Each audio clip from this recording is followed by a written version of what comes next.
Chapter 7. Amira Dahan.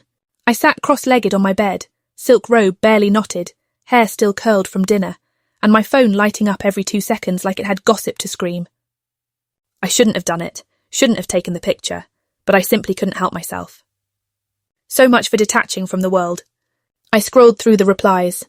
Is that him? Amira. I am? Obsessed. He looks like an assassin with a PhD in eye contact. You have to make a move. Tell me he's not really with your sister.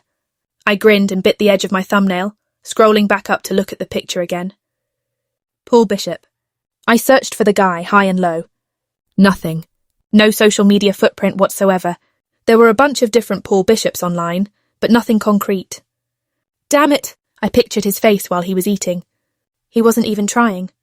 Just sitting there across the table, wineglass in hand, jaw sharp, hair artfully messy in a way that looked completely unintentional. His expression was relaxed but alert, like he could smile at you while calculating how many knives were in the room. Hot. Seriously hot. Not in that over-groomed finance bro, third button unbuttoned kind of way. No, Paul looked like the guy in a movie who doesn't say a word until halfway through, and when he does, everyone shuts up and listens. And he looked at me.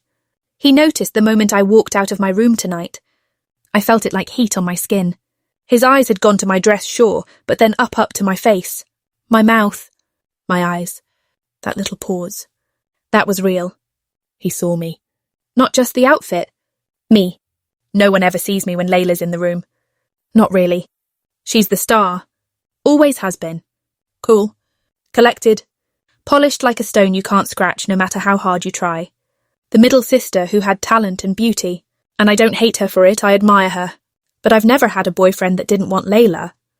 I had guys at college who tried to get with me just so they could get an introduction to her. I had billionaires' sons 10 years my senior, buying me and my classmates things just for the chance to talk to me so they could maybe catch a glimpse of her.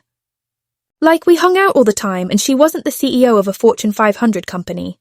Paul was probably the same. But there was a difference. He was everything I wanted. Hot, witty, serious, but with a dry humour. And best of all, he didn't fawn all over my sister. He smiled at me, joked with my family. Every interaction with him seemed like winning. Of course, I know the whole thing with Leila is fake. She's done this before. Paraded some polished man with a perfect jawline and a resume just mysterious enough to be sexy. It's just for the optics, she always says. It'll cool things down. Classic Leila. A power move like everything else with her. The problem? The men never knew it was fake. They all thought they had a shot. That they were special. That she was actually falling for them. And when they realised the truth, it didn't end well. But this time, this guy isn't like the others. Paul? He's in another category. Clearly an equal to Leila. Maybe not in status or pedigree, whatever people in our world like to pretend matters, but where it counted, he matched her, intellectually at least. And that was rare enough. It was even rarer to find a man who could rival my sister in looks. But somehow he did. The man was a traffic accident waiting to happen. Best of all, Paul isn't trying to impress the family. He's not trying to win points or charm the staff or perform for approval. He's just present fully, unapologetically present. But the man has so much unintentional wit and charm that it doesn't matter if he's trying. He's succeeding like no man in our household ever has, and I can feel every woman in this house noticing. Even Mother didn't know how to pin him down. That moment when he said, "When you're a spy, it comes with the territory." I swear I saw a flicker behind her eyes. The Queen of Ice blinked. I tossed my phone to the side and padded over to the window. The sea was ink black and endless. The villa was quiet now. Nathan was probably back in his cave of monitors. Zoe had been taken back home to her house in the village up the coast. Good Lord, the poor girl looked like she wanted to melt every time Paul looked at her. Cute and tragic. My poor brother. I tugged the silk robe tighter around my waist, pacing. I shouldn't care this much. I shouldn't be thinking about him. But I was. It's not just that he's attractive. It's how he moves. Like he's used to danger. Like everything he touches has weight, and he knows how to handle it. His words aren't casual, and his silences aren't empty. He's deliberate. That kind of man doesn't just fall into someone's life. He chooses. And I'm wondering who he's going to choose. Because it won't be Leila. It can't be. She doesn't do love. She does power, influence, strategy, and when she's done with Paul, she'll walk away without a second thought. She always does. Which means, maybe I'll get a turn. I stopped in front of the mirror and looked at myself. Not bad. Definitely not Leila, but I'm younger. Softer. People say I'll grow into it, like beauty's a sweater I'm still stitching. But maybe I don't have to wait. Maybe I'm done waiting. I grabbed my phone again. Update, I have it on good authority. He's not sleeping in her room, I typed. That means he's fair game. Another round of hearts and flame emojis lit up the group chat. I didn't reply. I just turned off the lamp, slid into bed, and stared at the ceiling while the moonlight painted soft silver lines across the sheets. This wasn't just about attraction anymore. It was about timing. And if Leila wasn't going to make a move, I would... Selene. I watched them from the balcony above the courtyard, Leila and her boyfriend. Paul. They were walking in the garden below, steps aligned, talking quietly, like two people who knew how to hide things in plain sight. And I wanted to scream. I took a sip of my wine instead. That man was not some casual prop. He wasn't a weekend boyfriend or strategic arm candy. I knew the difference. I've had enough men in my orbit who tried to wear their confidence like cologne. Paul didn't wear it. He was it. That dinner. That was war. And he handled it like a soldier who didn't need a uniform. And the way he looked? Good Lord. The moment he walked in, I felt it in my spine. That heat. That immediate pull. His suit hung perfectly, but it was the man inside it that demanded attention. Not just handsome dangerous. Powerful. Broad shoulders, lean frame, those sharp eyes that flicked across the table and saw everything. I crossed one leg over the other, letting the silk of my robe fall higher along my thigh, not that anyone was here to see it. No one ever really sees me. Not next to Leila. Leila the brilliant. Leila the beautiful. Leila the favourite. Leila the one who walks into a room and owns the silence. She didn't earn him. Not Paul. And she doesn't want him, not really. I know her. She's playing a part again. Same as always. A fake relationship to stall another family arrangement. A statement without commitment. She'll use him for 3 days and discard him before the jet lands. But me? I wouldn't discard him. Good Lord, I couldn't discard a guy like that. The thoughts I had at that table, I should be ashamed. The way he spoke to my husband, to my mother, and didn't flinch. The way his voice wrapped around sarcasm like velvet stretched over a knife. I exhaled. Closed my eyes. Counted to 5. Not here. Not now. But it didn't stop the thoughts. The truth is I'm starving. Married to a man who thinks wealth is a personality. Touched like a trophy. Kissed like an obligation. I'm 31. I know how this story goes. The ring on my finger isn't love, it's leverage. Power for power. An alliance.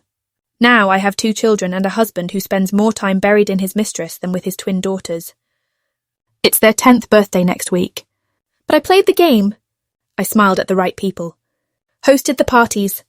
Wore the right shade of lipstick and kept my mouth shut when the wrong hands wandered. But Paul? He wouldn't touch like that. He wouldn't ask. He would own. Leila's just using him. She doesn't see him. Not the way I do. That's the thing about my sister. She's brilliant, yes. Tactical. Unshakable. But she doesn't believe people are real. They're moves. Tools. Props. Items. Even Paul, who seems more on her radar than most, isn't special. Not to her. But me? I feel things. I burn. And I want him. More than I should. More than is wise. More than I've wanted anything in years. I finished my wine, pressed the cool glass to my neck and closed my eyes again. Maybe I'll find him alone tomorrow. Maybe I'll stop pretending I don't see the way he watches me too. And if he touches me, the good Lord help him. Because I won't let him go. Charter 8. Leila Dahan. Paul and I walked through the gardens, and it was absolutely lovely. We didn't say much. We didn't have to. Just enjoyed the evening. It was nice. Until I noticed my older sister staring at us from her balcony. We came back to our wing and I moved him into my room without telling anyone.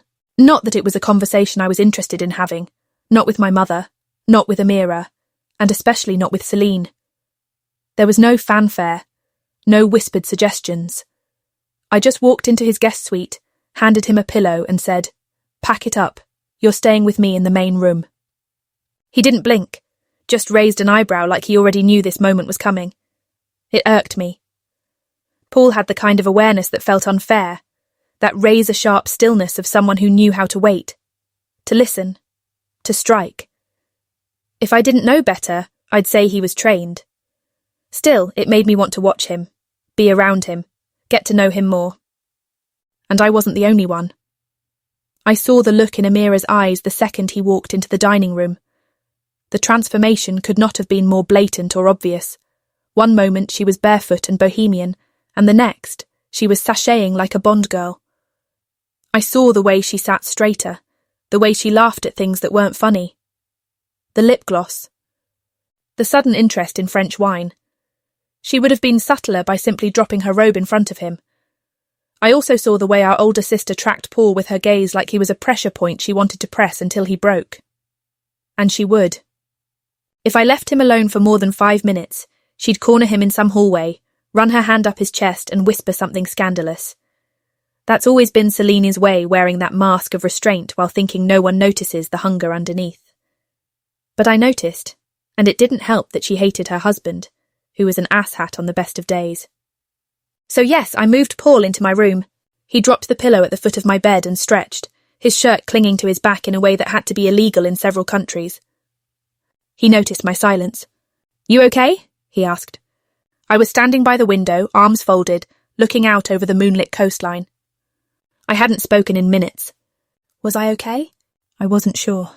Because for the first time since this ridiculous game started, I didn't feel in control. Not over the plan. Not over the room. Not over myself. "Fine," I said too quickly. He gave me that look, the one he does when he knows I'm lying and won't press unless I invite it. I hated how much I liked that about him. "I know you're probably tired of talking about it," he said quietly. "But this part matters. Tonight was the test." I nodded. "I know. And? I think they bought it, most of it." He moved closer. Just one step. Barefoot. Quiet. Effortless. "They definitely bought the chemistry," he said, voice low. That made me turn. Because now he was closer. And I wasn't okay. God in heaven, he was hot. Not just physically, though, that alone was enough to unravel me. It was the presence. The way he didn't fill a room with volume, but with gravity. The heat in his stare. The slow, deliberate way he moved. He was the kind of man women dreamed about and ruined themselves trying to keep. And I was standing 5 feet from him in a silk camisole with no bra, no backup plan, and no idea how I was supposed to breathe. I didn't move. Neither did he. The air between us thickened, unspoken, undeniable. It wasn't about the act. It wasn't even about attraction anymore. It was pressure. Like something waiting to snap. But I wasn't going to tell him anything. If he knew what he was up against, he'd go running for the hills. I wasn't going to tell him about Amira and her thirst. I wasn't going to tell him about Selene and the way she looked at him like she wanted to mount him and then destroy every piece of him that didn't belong to her.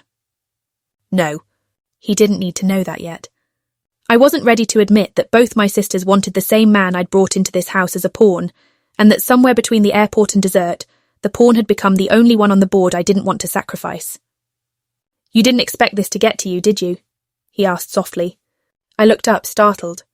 "You think I'm unravelling?" I tried for steel in my voice, but it came out like silk instead. "I think you're surprised at how much you like me." He gave me a cheeky grin. He was right.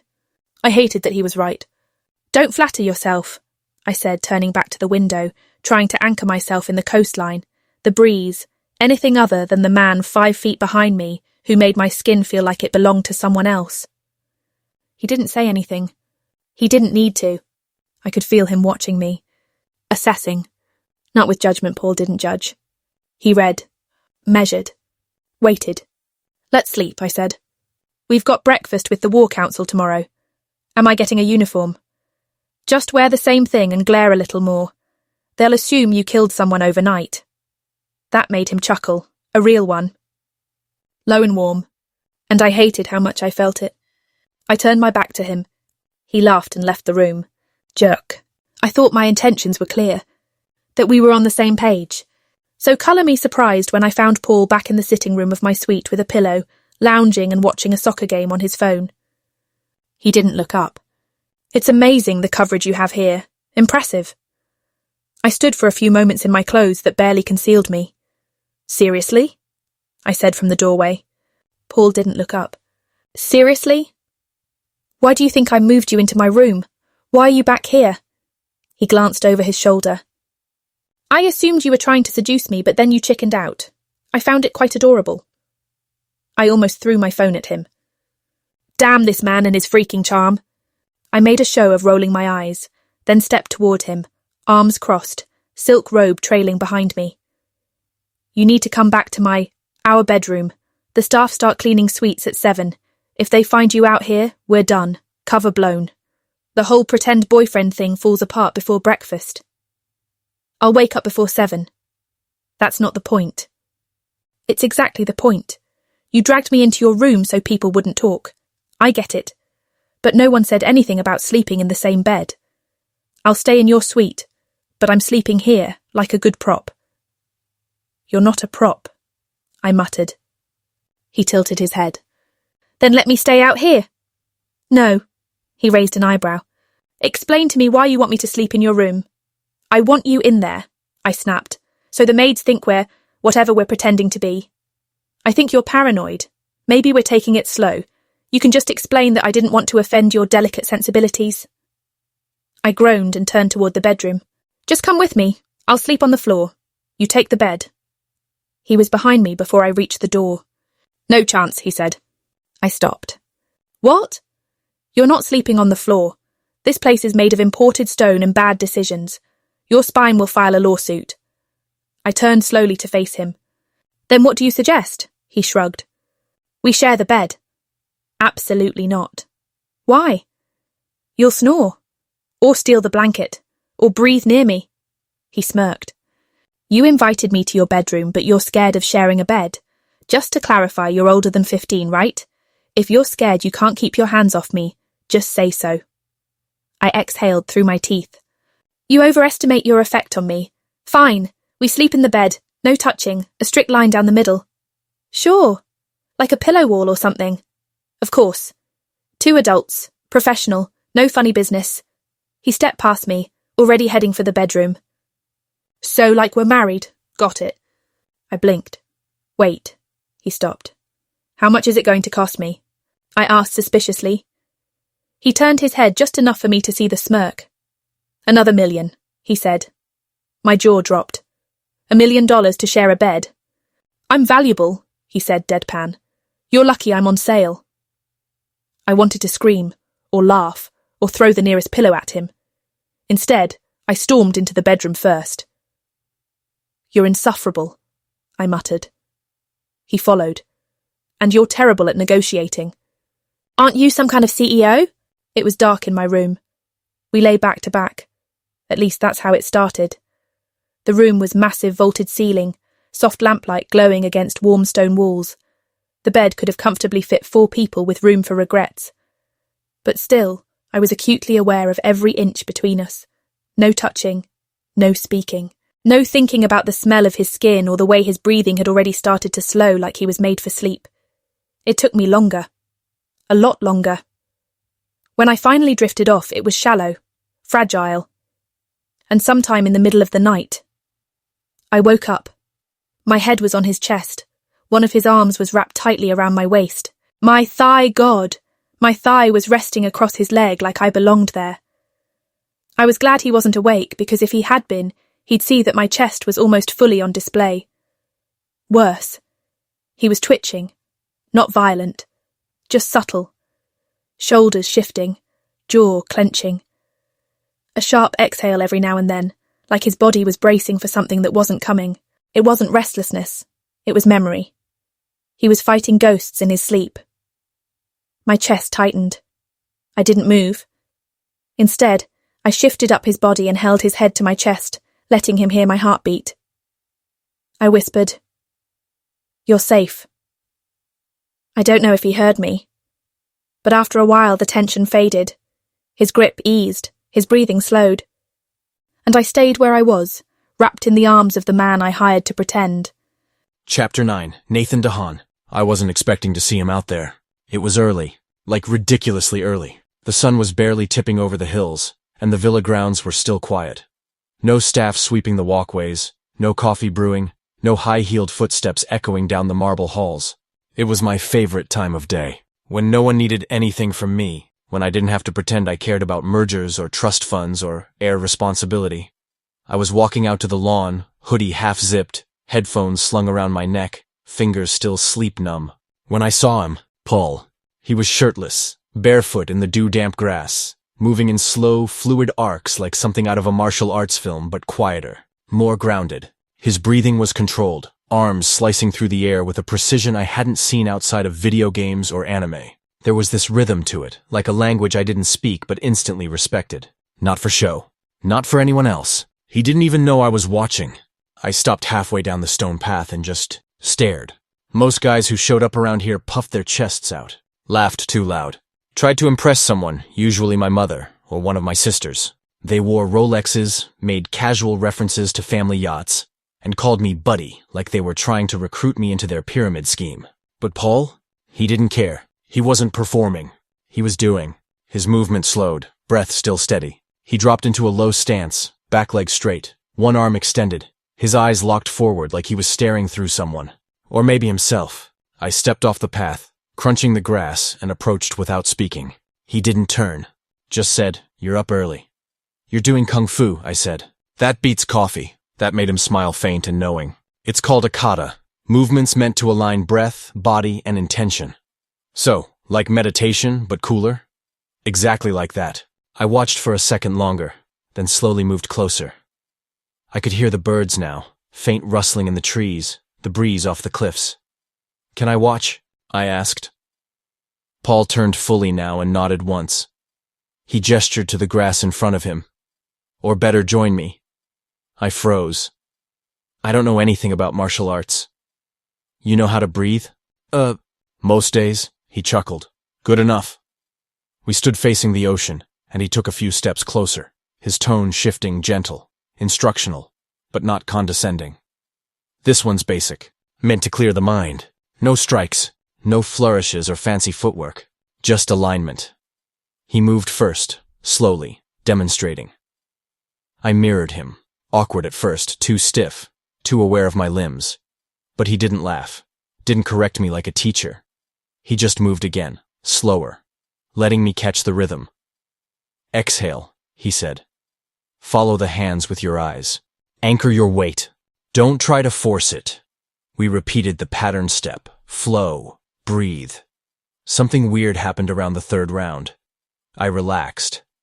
The noise in my head, the endless scroll of messages, pressure, family, my father's voice, Zoe's blush, Selene's sighs, Leila's unreadable eyes started to fade.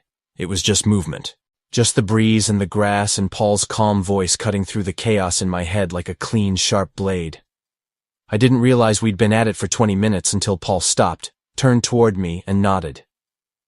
"You're a natural." "I'm a disaster," I said, panting. "Same thing in the beginning, I laughed, wiping sweat off my brow with the sleeve of my hoodie.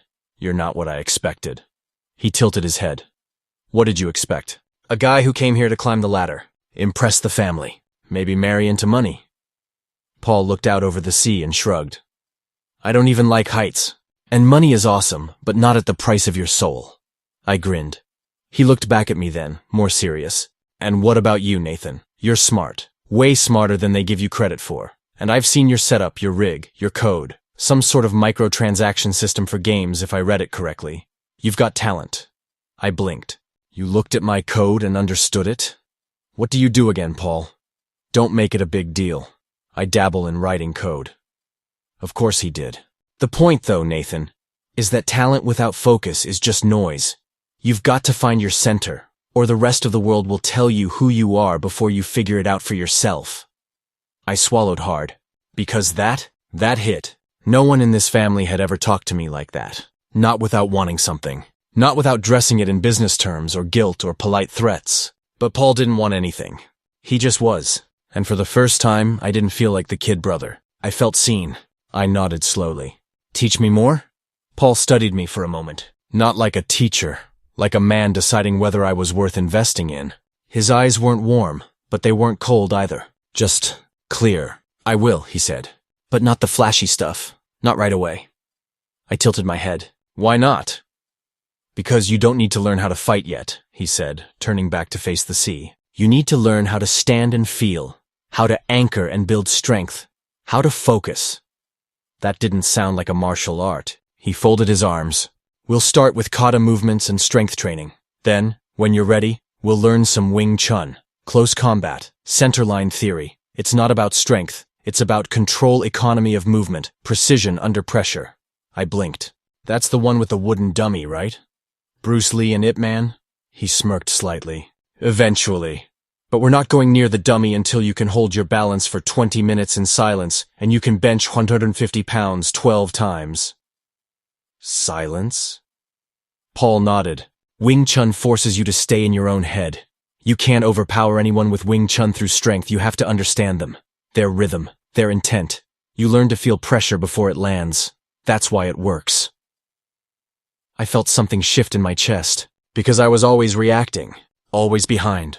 In this family, in life, one step late to every conversation. But this felt like a blueprint for something else. Something mine. Okay, I said, a little breathless. When do we start? Paul glanced at the sun, then at me. Now. Paul and I worked up a sweat, and in doing so, we talked. We talked about balance, centering oneself, discipline, and courage. All while Paul taught me strengthening forms meant to build my body, and did stepping exercises meant to narrow my focus. It was freaking hard. All right, that's enough for today. When is the next lesson? I said excitedly. Paul cracked a full smile. Tomorrow, sunrise. Don't be late. And just like that, he turned and walked back toward the villa, leaving behind footprints in the grass and a weird buzzing silence in my chest. I looked out at the ocean and smiled, because Paul wasn't pretending. He was the real deal, and he made me want to be better. For the first time in a long time, I didn't feel like an heir. I felt like a student with a mentor who cared. Chapter 10. Leila Dahan. I woke up, and he was gone. The first thing I felt wasn't relief. It was disappointment, then confusion, then the faint ache of memory. His body pressed against mine, twitching in his sleep, haunted by whatever past dominated his dreams. It made me remember the way his arm had curled around my waist when I whispered, "You're safe." And now? Gone. No note. No whisper. Just cool sheets and the ghost of warmth where he used to be. I sat up, rubbing the sleep from my eyes, trying to tell myself it didn't matter. That he was probably just drinking coffee. Or sulking on a balcony about his lack of sleep. But the truth was simpler and far more annoying. I wasn't angry he'd left. I was angry that I cared. I threw off the covers and padded barefoot across the floor, silk robe swishing against my legs. Maybe I just wanted to see him. Maybe I wanted to yell at him. I wasn't sure which. I wasn't 2 steps down the hall when I saw her. Selene, wearing pyjamas that could technically qualify as lingerie slit so high it revealed more than it covered, with lace trim that screamed intent. "Looking for coffee?" I asked coolly. She didn't even flinch. "No, I'm looking for Paul." I stopped. "You're what?" She turned, smile pure frost. "Just checking on our guest, dear sister. You moved him into your room after all. Figured he might need a morning refreshment." I narrowed my eyes. "He's not here." "No," she said, smile widening. "That's why I'm looking for him." Of course Selene would slink out at sunrise in silk and sin, hoping to find him impressionable. But the universe wasn't finished with me yet, because Amira appeared next. Barefoot, hair brushed to perfection. Robe not tied, but artfully draped black and sheer, like she'd wandered out of a perfume commercial. "Oh," she said innocently, "you guys are up early." I blinked. "Let me guess. Also looking for Paul?" She shrugged, pulling the robe a bit tighter but not enough to cover anything meaningful. "I was just going to get some lemon water." "Hydration is essential," Selene cut in. "We know." Amira's eyes narrowed. "What's your excuse, dressing like that for a walk?" Selene smirked. "Jealousy is unattractive, little sister." "Good Lord, you sound like Mother." Better that than someone who sends bathroom selfies to internet trolls. Better than being a bored housewife trying to flirt with her sister's fake boyfriend. My patience thinned to a thread. My pulse was a drum in my ears. "Enough." They both turned toward me. "Let's get something straight," I said, stepping into the hallway. "He's not available. He's not interested. And if either of you keep prowling around like you're in some oversexed telenovela, I will personally beat you both and lock you in your rooms until he leaves." Selene raised a brow. You're awfully territorial, dear sister. Afraid of a little competition? Amira smirked. You should just give him to me. I'm younger and still have my good years ahead. Unlike you two, I could drop out of university. I bet he wants babies. I stepped forward. Please, when have either of you beaten me at anything? Neither of them responded. So I turned and marched straight toward the garden doors. We found him by the cliffs, shirtless. Because naturally, we would find him shirtless. He and Nathan were in the middle of a kata, barefoot in the morning light, the sea behind them sparkling like a cinematic fever dream. Paul moved like the wind sharp and fluid, one motion flowing into the next. Nathan was trying to keep up, to mimic, but even he seemed mesmerized. The air smelled like salt and sunlight. The rhythmic hiss of the ocean matched the rise and fall of Paul's breathing. Every movement of his body, precise, graceful, measured, looked effortless, until you realized how much control it took to move like that. I stopped. So did Selene. And Amira. No one said anything. Because for a moment, none of us could. He was beautiful. Not just his body, though that was its own sin, but the composure, the way he held tension and release in perfect balance. Like a man made for storm's calm in the middle of chaos. We were closer now, and I heard Nathan, the cynical, jaded teenager who liked no one from our world, step back to watch, wiping sweat from his brow, grinning like an idiot. He's so cool. Amira exhaled under her breath. Selene crossed her arms. I've decided. We all turned to look at her. I'm going to seduce him, Amira gasped. You can't just decide that. I can, and I have. I blinked. You're out of your mind. Selene smiled at me without warmth. Oh, sweetie, you moved him into your room, but you haven't claimed him, and despite your protests, I know he's bought and paid for. Amira looked between us. Good luck with that. You're married, remember. I'm younger and unattached. I wonder if he's been to Greece. I will set fire to this villa, I snapped. Paul turned then, mid-step, catching our little trio of robe-wrapped insanity standing like a runway show of dysfunction. He didn't miss a beat, just grabbed a towel and nodded. Morning, he said calmly, sweat glistening on his chest. Ladies? Nathan looked confused. Why are all of you dressed like it's a shampoo commercial? We three sisters glowered at our younger brother. Paul grinned. Don't get me wrong, I'm enjoying the view. I rolled my eyes, heat rising in my cheeks. I should have put on something sexier. Or maybe something bulletproof. Either way, he was winning. For now. Chapter 11, Paul. The sun was warm on my back. My breathing was steady. Nathan's form was improving. The air was crisp with salt and sunlight.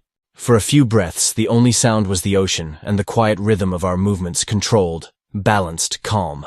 Then the world shifted. Eyes. A lot of eyes. I turned and almost tripped over my own foot. 3 women stood at the edge of the terrace, framed in morning light and ambition. All of them in outfits that couldn't decide between sleepwear and strategy high slits, low necklines, sheer everything. None of them expected witnesses. Baffling. Absolutely baffling. Selene looked like she'd wandered straight out of a very expensive marital crisis. Amira looked like she'd read about seduction on Reddit and committed. And Leila looked like she wanted to stab everyone. I wiped my face with the towel, already amused. Morning, I said, nodding like they weren't standing there like a perfume ad gone rogue. Ladies. Nathan looked as confused as I was entertained. He asked the obvious question. Why are all of you dressed like it's a shampoo commercial? The 3 sisters glowered at their younger brother. I grinned. Don't get me wrong, I'm enjoying the view. Amira blinked first. Oh my lord, she muttered, tugging her robe closed in a way that was 70% performance and 30% panic. Selene recovered faster, giving me a slow once-over with enough heat to make the temperature jump. And Leila, she just stared, first at my chest, then my face, then back again, like she was deciding which part to argue with first. What? I asked, draping the towel over my shoulder. There's no dress code for sunrise kata work. You could put a shirt on, she snapped. Could, I said, but I won't. Before she could come up with a retort, Nathan stepped forward, wiped the sweat from his brow, and bowed. Like a full martial arts movie moment, hands together, body angled slightly. Teacher, he said, dead serious. I blinked. What? You're my teacher now, he said, with the unshakable confidence of a teenage boy who had just made a life decision mid-stretch. Don't worry, I'll talk to Dad about getting you a salary. $50,000 a month should be enough, I think. Somewhere, The gods of awkward timing were laughing themselves sick. I couldn't help it. I laughed, not loud, not mocking. Just a warm, surprised sound that slipped out before I could stop it. "I'm not teaching you for money, kid," I said, clapping him on the back. "And fine, I'll be your teacher. But if you start calling me Master Paul, I'm making you run laps." Nathan grinned like I'd just knighted him. Behind him, the sisters stood frozen. Amira blushing, Selene smirking, and Leila practically vibrating with tension. "Come on," she said, grabbing my arm without ceremony. "You're done playing Mr. Miyagi. Back to your room, now." I raised an eyebrow. Bossy this morning. I just woke up and found half the female population of the villa wandering around in silk and bad decisions. Forgive me if I'm not feeling zen. "Your room or mine?" "Yours," she muttered. "Why?" "Because I'm not letting them anywhere near it." I let her drag me back toward the house, still shirtless, towel slung over my shoulder, Nathan's bow replaying in my head. The villa buzzed behind us, voices, laughter, chaos. But all I could feel was her hand gripping my arm. And that told me things were about to get interesting. Chapter 12. Leila Dahan. I've never been a foolish woman. Not once. I married for power, not love. Raised children with precision, not sentiment. I've out-negotiated prime ministers, silenced boardroom tyrants, and destroyed reputations with nothing more than a raised eyebrow and a glass of wine. So why am I standing barefoot on my balcony, coffee cooling in my hand, staring at him? Paul. There he is, shirtless, barefoot, glistening with the kind of morning sweat that belongs on magazine covers, or in the dreams of younger, more impulsive women. And he's out there like he owns the place, like the villa was built around him. He isn't doing anything extravagant, just moving. Practicing something slow and deliberate with Nathan, who's mimicking him in that over-eager adolescent way of boys desperate to be seen as men. And Paul? Paul moves like someone who's already survived manhood, who's fought things with names no one says out loud and come out quieter, leaner, sharper. Lord help me, I'm staring. I sip my coffee and tell myself it isn't about him. Not really. I'm simply concerned. Vigilant. Responsible. My daughter brought a man into my house. A man no one knows. A man unpolished, raw and untrained in our ways, or perhaps trained so thoroughly it's been buried beneath the surface. He's familiar. That's what bothers me. He reminds me of a man I knew when I was 25. A dangerous one. The one I didn't marry. The one who made promises with his hands and lips instead of words. I never told anyone about him, not even my sisters. He had the same eyes Paul has now, dark, knowing, as if they'd already seen how everything would end and didn't mind. I take a slow breath and push the thoughts away. I should call the staff. Review the lunch and seating chart. Prepare for my father's arrival, Henri du Vallon, chairman of the European Strategic Trust and the head of our family. He never forgets. Even when absent, his influence fills every room. I needed to prepare. I didn't. No. I'm watching Paul instead. I have no doubt Leila bought and paid for his presents. But he doesn't strike me as a gigolo. They reek of fantasy and perfume. Paul radiates discipline and danger. Still, if my daughter paid $10 million for his company, I can't help wondering what $10 million might buy from him. One weekend, one room, 1 hour, to see if the heat behind those eyes matches the slow, devastating way he moves, to pull him into my bed and undo him until he's speechless and spent. Ridiculous and dangerous. I've spent my life keeping temptation at arm's length. It never ends in negotiation. It ends in ruin. I press a hand to my chest and exhale through my nose. The robe I'm wearing is silk, of course, Parisian, bespoke, but right now it clings to my skin in a way that feels indecent. Another sip of coffee. Another glance. Leila's sisters are already circling him like moths. I saw them Amira in that sheer little excuse for a robe, practically purring whenever he looks her way. And Selene, oh, Selene. She isn't even pretending anymore, declaring she'll seduce him like it's a business deal she's already closed. They're amateurs. They don't understand what he is. But Leila does. And that's the problem. I was so sure, so certain that the Kennison boy would charm her, tame her, fold her neatly into his portfolio of luxury wives and discreet lineage. She would marry, inherit, and take her rightful place. But now I see her watching Paul like he's something she didn't plan for. And worse, he's watching her back. This was supposed to be clean. Now it's turning messy. Messy costs fortunes. I set my coffee down, finally cooled past use. Guests will arrive today, my father among them. My sisters, loud and opinionated. The board members, the wives, the donors. And Leila. Leila still has to meet the Kennison boy. She must. I don't care if Paul walks around shirtless like a Greek tragedy. Leila was born to rule. And if she forgets that, I'll remind her. Later. Right now I'll watch him for one more minute. Just one more, then I'll remind everyone, including myself, who runs this house. Chapter 13, Leila Dahan. I slammed the bedroom door harder than I meant to. They were circling. Selene with her massive cleavage and dead marriage. Amira with her pheromones and tragic coquette act. Enough. They'd had their fun floating down the hallway in their lingerie, batting lashes and trading smirks like this was a contest. But Paul wasn't a prize in a beauty pageant. He was mine. Not in the romantic sense, not butterflies and blushes. Mine like a chessboard belongs to the player who knows all the moves. Jealousy is a weak emotion. Control, though? Control I can weaponize. My sisters wanted to play with beauty and body and seduction, steal my pretend boyfriend right in front of me, as if I weren't a contender. Fine, let's play. I opened the wardrobe and assessed the weapons at my disposal. Too obvious and they'd call it desperation. Too subtle and they'd smell blood. So I split the difference. White linen shorts, a cream silk tank with an open back no bra, no apology, a soft gold chain at my throat. Strappy heels. Loose waves. One spritz of something expensive and barely perceptible. Caramel skin glistening. Calm restored. I looked at my reflection. Casual. Effortless. Devastating. Checkmate, I whispered. The hall buzzed with laughter from the east veranda, the family breakfast space. Private. Inner circle only. And he was there. I heard his laugh first low reel. Then Nathan's eager chatter. Selene's tinkling reply. Amira's giggle. My mother's cool amusement. Even my father laughing like someone had told a joke he didn't hate. I stepped into the archway and froze. For a heartbeat, the sound of laughter didn't match the picture. My family, my impossible, vicious family laughing. Paul sat at the centre of it all. Shirted now, thank heaven, but still barefoot like he owned the villa. Between Nathan and my mother, a half-eaten croissant in hand, mid-story. They were leaning in. All of them. Selene touched his arm. Amira refilled his coffee. Nathan actually looked proud. My father nodded at something Paul said with approval. And just like that, my plan began to unravel. He wasn't the outsider anymore. He wasn't the threat. He was in. If I didn't move quickly, someone else would claim him, someone who didn't realise they were playing with a live wire.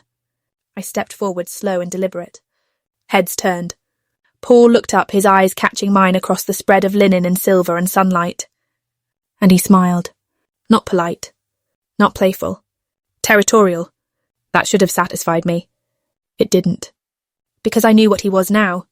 He wasn't just part of my plan anymore. He was the one piece I couldn't afford to lose. And I never lose.